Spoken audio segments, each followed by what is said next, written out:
Selamat datang di Radio Horor Official, tempat di mana cerita gelap, bisikan mistis dan rahasia tersembunyi terungkap. Di sini, kami membawa kamu masuk ke dalam dunia penuh misteri yang tak terjamah. Siapkan diri dan nyalakan imajinasimu, karena setiap malam kegelapan akan bercerita. Jangan lupa untuk like, komen, dan subscribe agar kamu tidak ketinggalan cerita horor terbaru dari kami. Baiklah, tanpa berlama-lama lagi, langsung saja ke ceritanya.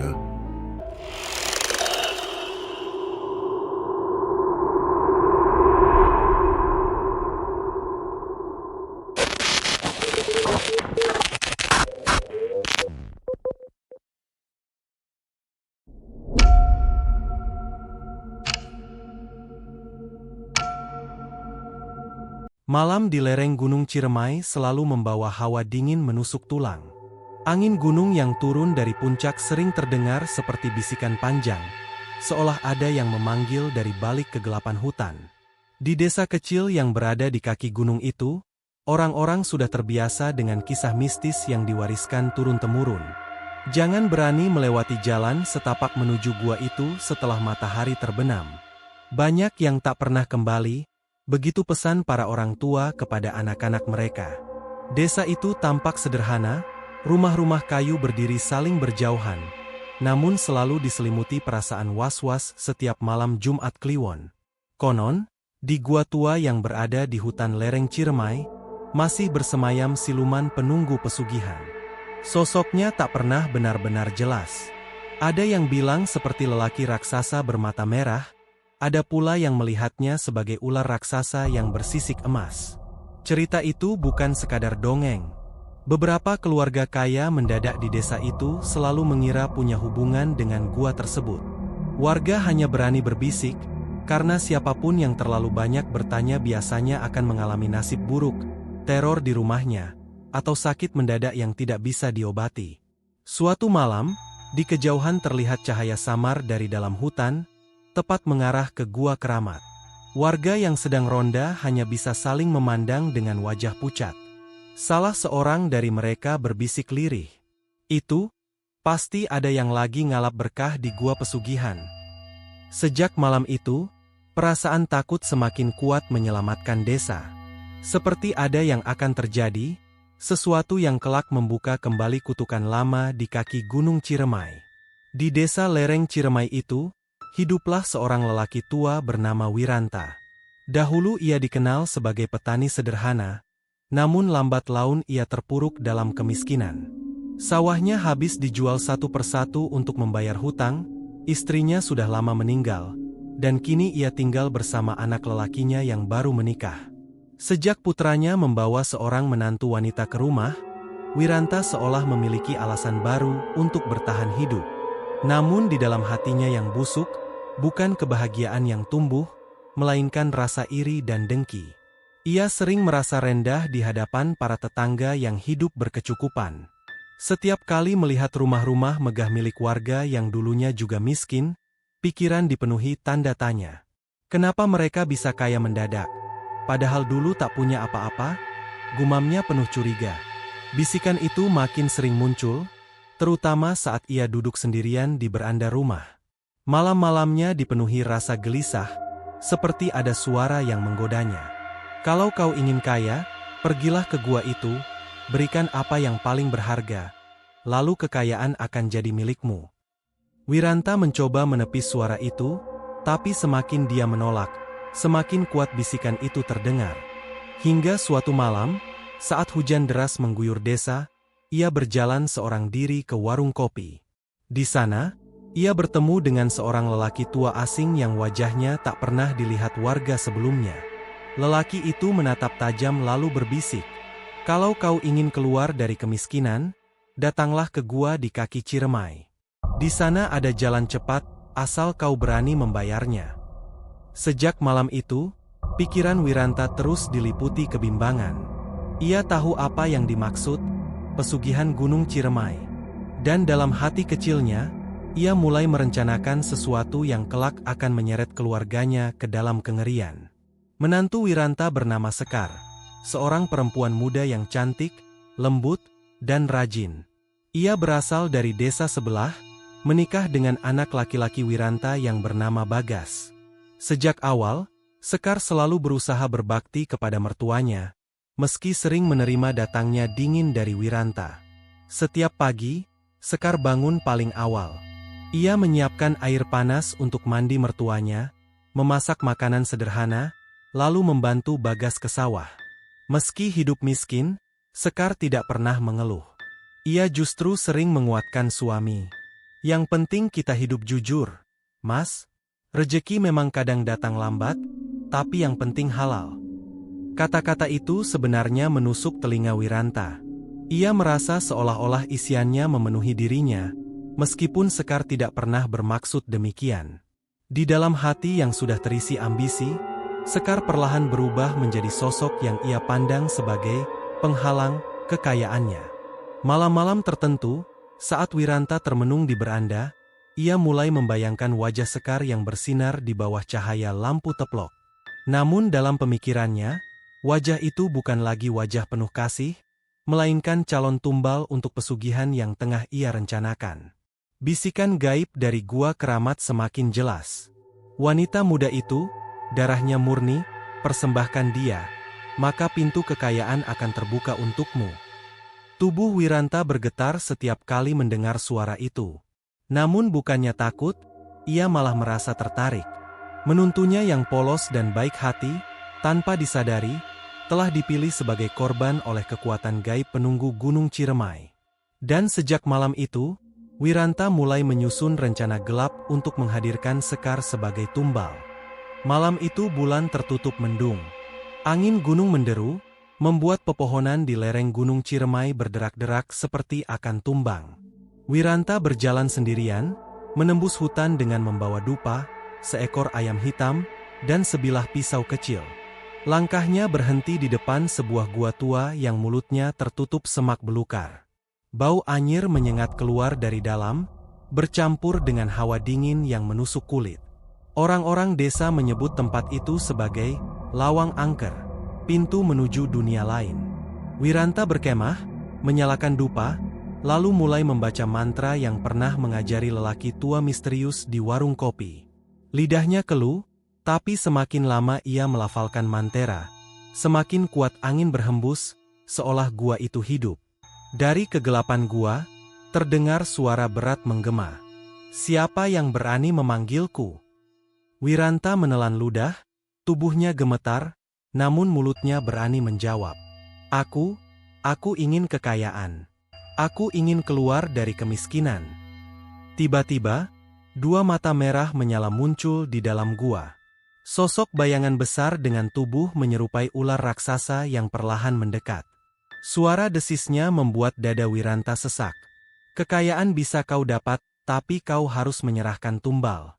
Wanita muda dari darah keluargamu sendiri, dia akan jadi persembahan untukku." Wiranta tercekat. Ia tahu yang dimaksud adalah Sekar, menantu yang selama ini merawatnya dengan penuh hormat. Namun ambisi telah membutakan hati.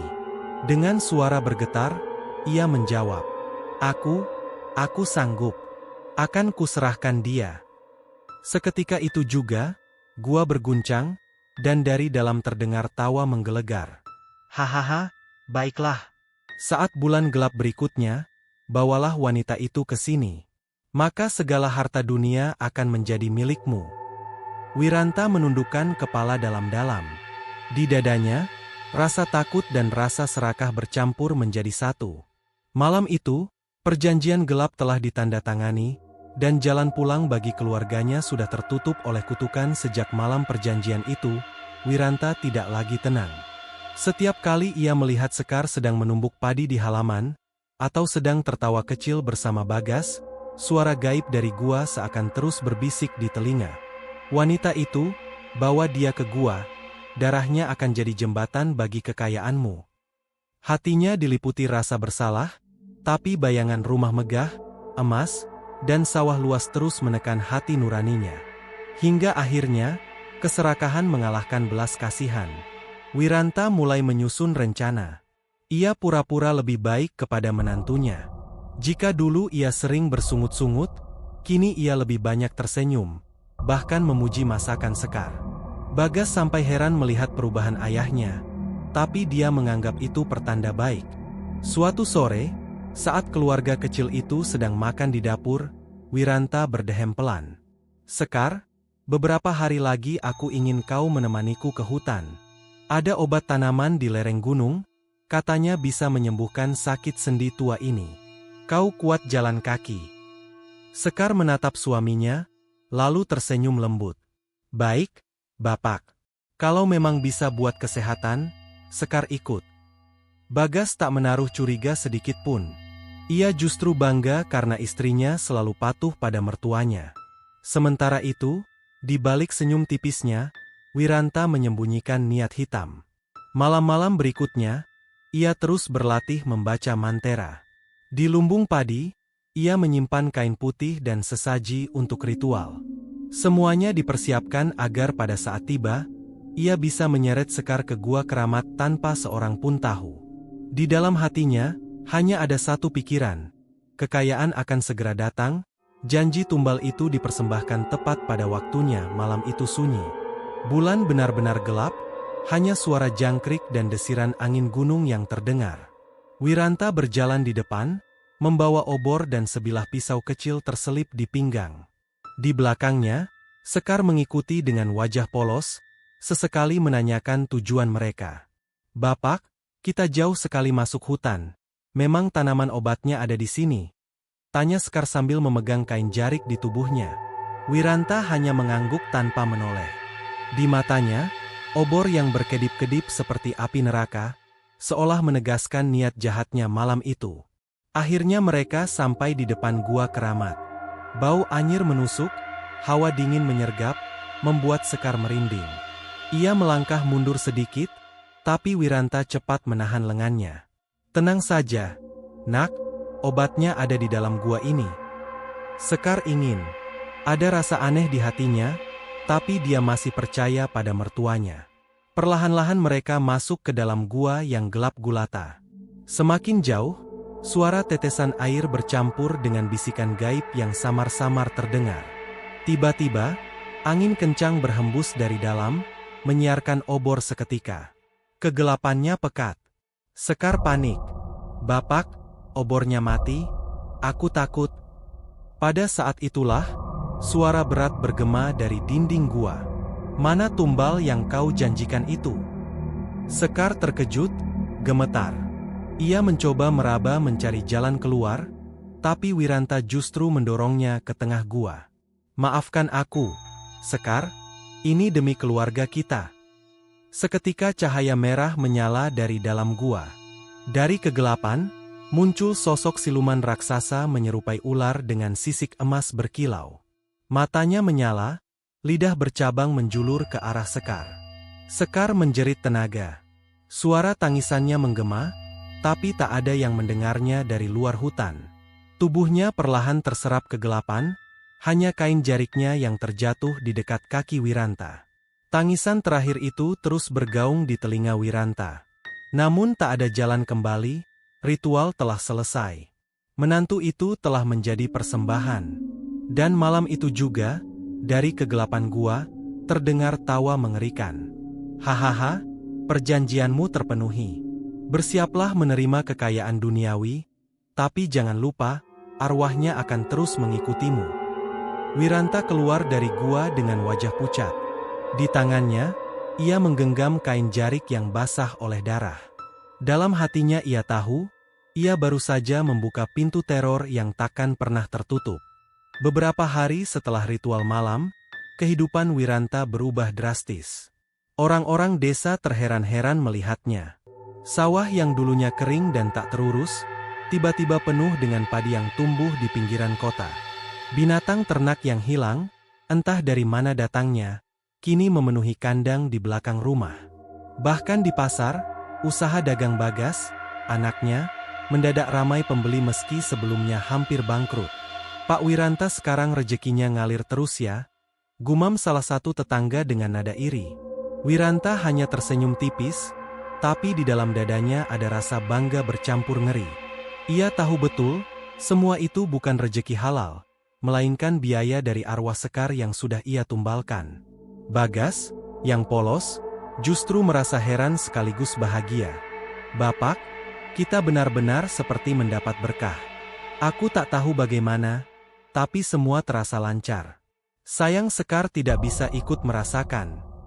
Ucapnya lirih, matanya berkaca-kaca mengingat istrinya yang hilang di hutan. Wiranta menampar bahu anaknya. "Sekar mungkin sudah takdirnya begitu, Nak. Yang penting kau tetap kuat." Padahal di dalam hati, ia justru ingin Bagas segera melupakan istrinya agar kondisinya tidak muncul. Namun, meski kekayaan datang, ketenangan tak pernah singgah di rumah itu. Hampir setiap malam, Wiranta mendengar suara samar dari belakang rumah. Tangisan lirih seorang perempuan. Suara itu makin lama makin jelas, seperti suara Sekar. "Pak, Kak, tolong aku." Wiranta terbangun dari tidurnya, tubuhnya basah oleh keringat. Ia menutup telinga, berusaha meyakinkan dirinya bahwa itu hanya ilusi. Tapi semakin ia mengingkarinya, semakin sering suara itu datang, kadang dari dapur, kadang dari sumur tua di halaman belakang. Kekayaan memang ia dapatkan, tapi harga yang harus ia bayar baru saja mulai menampakkan wujudnya. Malam di desa itu semakin mencekam. Rumah Wiranta yang dulunya selalu sepi, kini dipenuhi suara aneh. Tangisan lirih perempuan terdengar hampir setiap malam, terkadang disertai bau anyir darah yang menusuk hidung. Bagas beberapa kali terbangun dan bertanya pada ayahnya. "Bapak dengar tidak? Seperti suara Sekar, dia memanggil namaku." Wiranta hanya pura-pura batuk, lalu berbaring kembali. "Itu cuma angin gunung. Nak, tidurlah." Namun dalam hati, Wiranta tahu itu bukan angin. Itu arwah Sekar yang mulai menampakkan diri. Puncaknya terjadi pada malam Jumat Kliwon. Warga desa digemparkan kabar. 2 orang pemuda yang ronda ditemukan mati mengenaskan di dekat jalan setapak menuju Gua Keramat.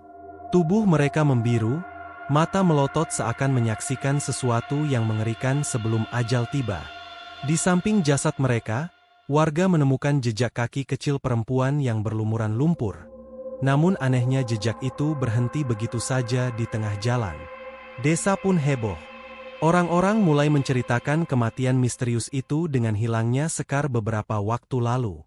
"Jangan-jangan, arwahnya gentayangan, menuntut balas," bisik salah seorang warga. Wiranta semakin tertekan.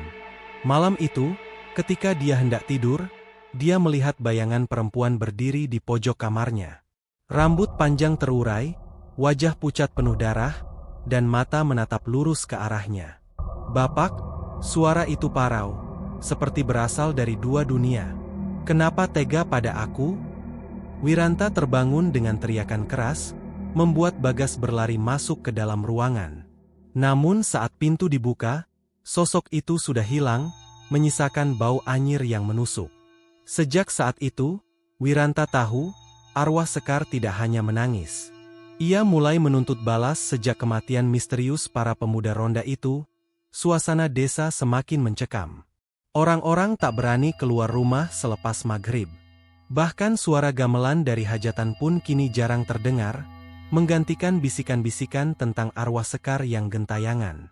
Di rumah Wiranta, teror menjadi lebih nyata.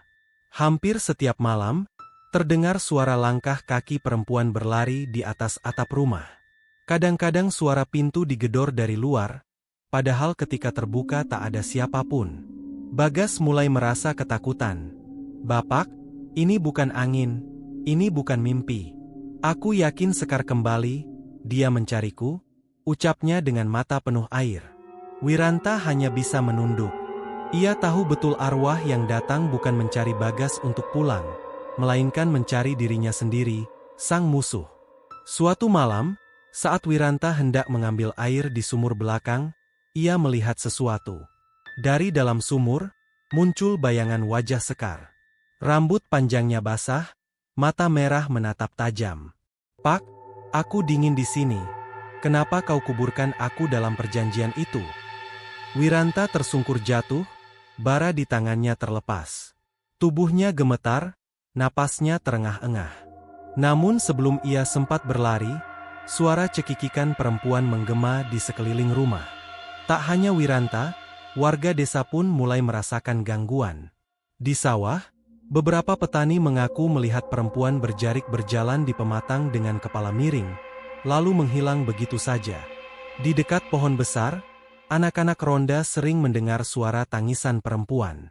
Kini, nama Sekar menjadi momok di desa itu. Ia tak lagi sekadar menantu yang hilang, tapi menjelma menjadi arwah penasaran yang menuntut balas. Dan Wiranta, setiap malam, semakin yakin bahwa waktu untuk membayar dosa sudah dekat. Kekayaan yang datang begitu cepat pada keluarga Wiranta, perlahan mulai lenyap dengan cara yang tak masuk akal. Awalnya, padi di sawah yang tumbuh subur tiba-tiba menghitam, busuk, dan dipenuhi ulat. Binatang ternak yang tadinya gemuk dan sehat, mati satu persatu tanpa sebab. Bahkan warung milik Bagas yang semula ramai, kini sepi pembeli, seolah ada aura gelap yang membuat orang enggan mendekat. Wiranta hanya bisa duduk termenung di beranda, matanya cekung, wajahnya pucat. Ia merasakan tubuhnya semakin lemah, sendi-sendinya seperti ditusuk jarum. Kadang-kadang ia terbatuk darah, namun setiap kali mencari pertolongan, suara gaib dari kepalanya berbisik. Tidak ada yang bisa membantumu, kutukan sudah mulai bekerja. Malam-malamnya semakin mengerikan. Ia sering bermimpi Sekar berdiri di samping kasurnya, rambutnya menutupi wajah, tangannya penuh darah. "Pak, kau janji aku dijaga, tapi kau serahkan aku, kini kau akan merasakan penderitaanku." Wiranta terbangun dengan tubuh berkeringat, keringat dingin membasahi bantal. Namun mimpi itu datang berulang-ulang, membuatnya tak bisa lagi membedakan antara tidur dan nyata. Sementara itu, Bagas semakin bingung. Ia melihat ayahnya makin sakit, tapi setiap dibawa ke tabib atau dukun, hasilnya selalu sama. Tubuh Wiranta menolak pengobatan. Seolah-olah ada sesuatu yang lebih kuat dari doa dan ramuan apapun.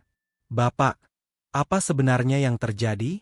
Kenapa semua ini menimpa kita?" tanya Bagas dengan suara bergetar. Wiranta hanya terdiam. Lidahnya keluh, tak sanggup mengaku bahwa semua bencana ini adalah buah dari keserakahannya. Namun di dalam hatinya, ia tahu, kutukan arwah Sekar sudah mulai menutup jalan hidupnya. Malam itu hujan deras mengguyur desa, petir menyambar-nyambar, membuat langit terbelah. Di dalam rumah tua Wiranta, lilin kecil menyala redup, mencetak wajahnya yang pucat dan tubuhnya yang semakin lemah. Bagas lelah tertidur di kamar sebelah, namun Wiranta tak bisa tidur mata. Ia merasa udara di sekitarnya semakin dingin.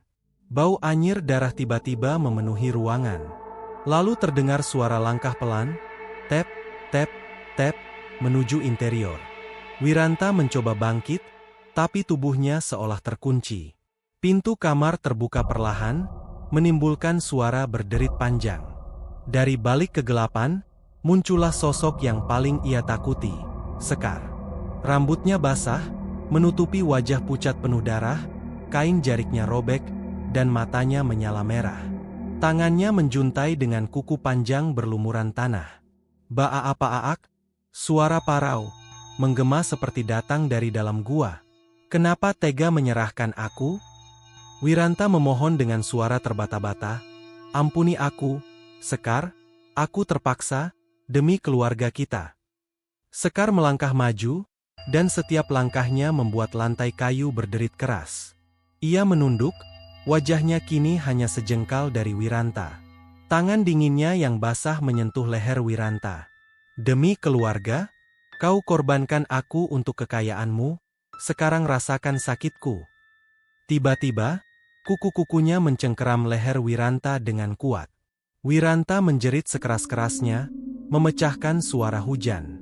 Matanya memelotot, tubuhnya bergetar, lalu darah mengalir dari mulut.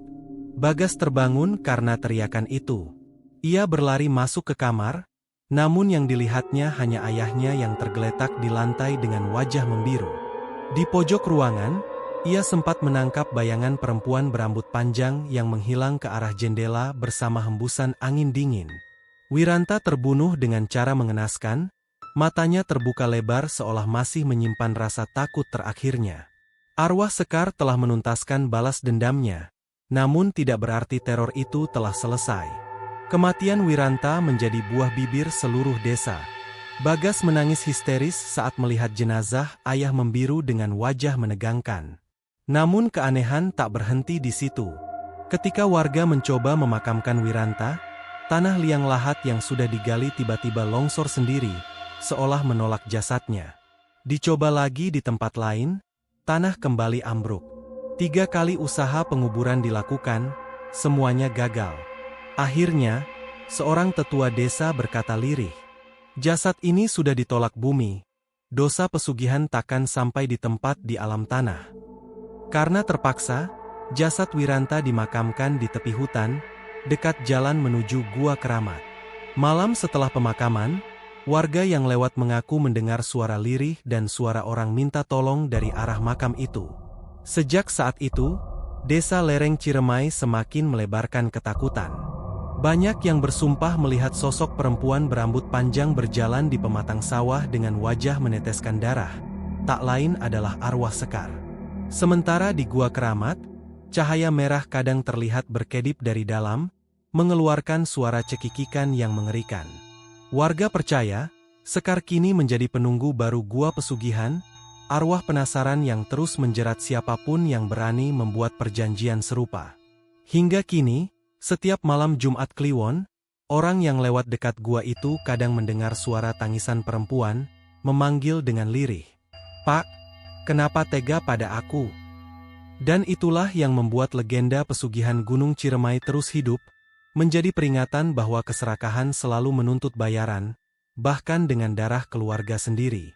Saudara pendengar, itulah kisah kelam dari lereng Gunung Ciremai, tentang seorang mertua bernama Wiranta, yang karena keserakahannya rela menyerahkan menantunya sendiri sebagai tumbal pesugihan. Sekilas, kekayaan memang datang, sawah penuh padi, usaha berkembang, dan harta mengalir. Tapi ingat, setiap janji dengan makhluk gaib selalu ada bayaran yang jauh lebih besar. Arwah Sekar tak pernah tenang.